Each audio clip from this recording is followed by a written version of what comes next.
प्रकरण 6. वाहतूक, संदेशवहन व पर्यटन. लोकांची आणि उपभोग्य वस्तूंची एका ठिकाणाहून दुसऱ्या ठिकाणी ने-आण करणं म्हणजे वाहतूक. वाहतुकीच्या मदतीने कच्च्या मालाचे प्रदेश, वस्तू निर्मितीची ठिकाणं आणि उपभोक्ता परस्परांना जोडलेले असतात. वाहतुकीचे मार्ग 4 प्रकारचे: भूमार्ग, जलमार्ग, हवाई मार्ग आणि नळमार्ग.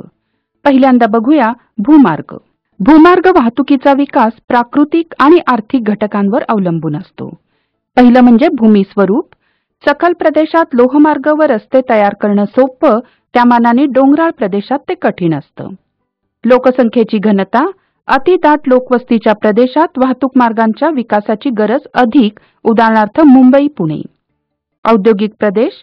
कच्चा माल उद्योगापर्यंत व उपभोग्य वस्तू बाजारपेठेत पाठवण्यासाठी औद्योगिक प्रदेशात वाहतूक मार्गाच्या जाळ्याची गरज, उदाहरणार्थ औरंगाबाद, जालना औद्योगिक विभाग.